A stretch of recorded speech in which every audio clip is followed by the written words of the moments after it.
Dando continuidade, respeitando as inscrições, vamos ouvir agora a palavra da professora Amanda Gugel.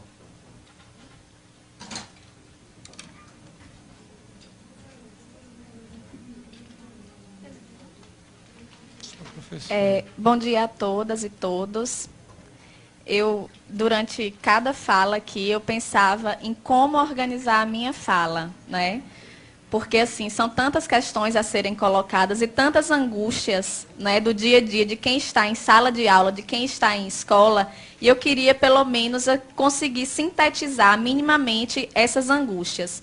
Mas também, como as pessoas apresentam muitos números, e como sempre colocam, os números são irrefutáveis, eu gostaria também de apresentar um número para iniciar a minha fala, que é um número composto por 3 algarismos apenas, bem diferente dos outros números que são apresentados aqui com tantos algarismos, que é o número do meu salário, né? Um 9, um 3 e um 0. Meu salário base, R$ 930. E aí eu gostaria de fazer uma pergunta a todas e todos que estão aqui, sim, nível superior, com especialização. Se vocês conseguiriam, mas também respondam só se não ficarem constrangidos, obviamente. Se vocês conseguiriam sobreviver ou manter o padrão de vida que vocês mantêm com este salário? Não conseguiriam. Certamente, esse salário ele não é suficiente para pagar nem a indumentária, né, que os senhores e as senhoras utilizam para poder frequentar esta casa aqui. Não é? Então, assim, a minha fala não poderia partir de um ponto diferente desse, porque só quem está em sala de aula, só quem está pegando 3 ônibus por dia para poder chegar ao seu local de trabalho, um ônibus precário, inclusive, é que pode falar com propriedade sobre isso. Fora isso, qualquer colocação que seja feita aqui, qualquer consideração que seja feita aqui, é apenas para mascarar uma verdade, que é uma verdade visível a todo mundo, que é o fato de que, em nenhum governo, em nenhum momento que nós tivemos no nosso estado, na nossa cidade, no nosso país, a educação foi uma prioridade. Em nenhum momento. Certo? Então, assim, me preocupa muitíssimo a fala da maioria aqui, inclusive da secretária Betânia Ramalho, com todo respeito, que não vamos falar da situação precária, porque isso todo mundo já sabe. Como assim não vamos falar da situação precária? Gente, nós estamos banalizando isso daí. Estamos aceitando a condição precária da educação como uma fatalidade.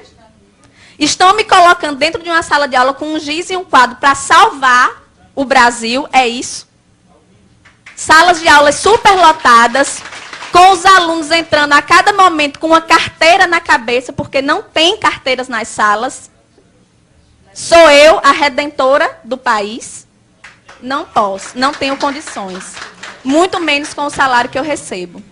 Tá certo? A secretária disse ainda que nós não podemos ser imediatistas, ver apenas a condição imediata, precisamos pensar a longo prazo, mas a minha necessidade de alimentação é imediata.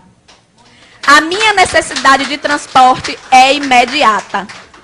A necessidade de Jéssica de ter uma educação de qualidade é imediata, certo?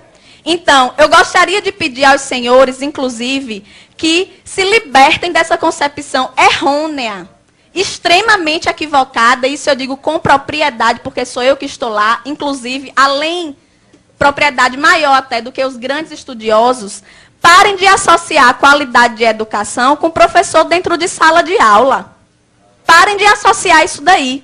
Porque não tem como você ter qualidade em educação com professores 3 horários em sala de aula. Certo? Porque é assim que os professores multiplicam os 930. 930 de manhã, 930 à tarde, 930 à noite, para poder sobreviver. Não é para andar com bolsa de marca, nem para usar perfume francês. Certo? É para ter condição de pagar a alimentação dos seus filhos. É para ter condição de pagar uma prestação de um carro, que muitas vezes eles compram, para poder se locomover mais rapidamente entre uma escola e outra, e que eles precisam escolher o dia em que vão andar de carro, porque não tem condição de comprar o combustível. Tá certo? Então, a realidade nossa, o cenário da educação no Rio Grande do Norte hoje é esse. E eu não me sinto constrangida em apresentar o meu contra-cheque, nem a aluno, nem a professor, nem a nenhum dos senhores aqui, porque eu penso que o constrangimento deve vir de vocês. Sinto muito, eu lamento, mas deveriam todos estar constrangidos, entende? Então, assim, entra governo e sai governo, e eu peço desculpa mais uma vez, Betânia, mas não tem novidade na sua fala. Sempre o que se solicita da gente é paciência, é tolerância. E eu tenho colegas que estão aguardando pacientemente há 15 anos, há 20 anos, por uma promoção horizontal. Professores que morrem e não recebem uma promoção. Então, eu quero pedir à secretária, em primeiro lugar, paciência também, porque nós não aguentamos mais esse discurso.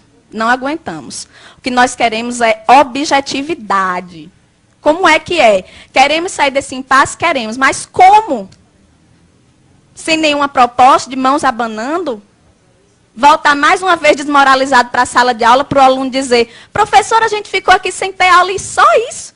Vocês receberam R$20, R$30, dão risada. Pedimos ainda, secretária, respeito. Para que a senhora não vá mais à mídia dizer assim, pedimos flexibilidade, como se nós fôssemos os responsáveis pelo caos, que na verdade só se apresenta para a sociedade quando nós estamos em greve, mas que está lá todos os dias, dentro da sala de aula, dentro da escola, em todos os lugares. Certo? Então, respeito. Não se refira à nossa categoria dessa forma, não se refira. Nem se refira apenas como se fosse a direção do Síndico que está querendo fazer essa greve. Não, é 90% da categoria. 90% da categoria no estado inteiro, nos interiores, aqui na capital. Certo? Pedimos aos deputados apoio. Estejam mais presentes, participem ali, vão à nossa assembleia, procurem ouvir esses trabalhadores, procurem saber a realidade. Certo? Pedir à promotoria que esteja com a fiscalização efetiva ao Ministério Público. Que não seja para dizer, professor não pode comer desse cuscuz, não, porque é um cuscuz alegado que a gente come, o cuscuz da merenda. Porque a promotoria está para lhe dizer que a merenda é do aluno, não é do professor. Certo? É assim que funciona. Diga-se de passagem, nós não temos recurso para estar nos alimentando diariamente fora de casa. Não temos para isso. Certo? Então, são muitas questões mais complexas, certo? São muitas questões muito complexas que poderiam ser colocadas aqui, mas, infelizmente, o tempo é curto e eu gostaria de solicitar isso. Em nome dos meus colegas que comem o cuscuz alegado, em nome dos meus colegas que pegam 3 ônibus para chegar ao seu local de trabalho, em nome de Jéssica, que está sem assistir aula nesse momento, mas que fica sem assistir aula por muitos outros motivos, por falta de professor, por falta de merenda, certo? É isso que eu quero dizer.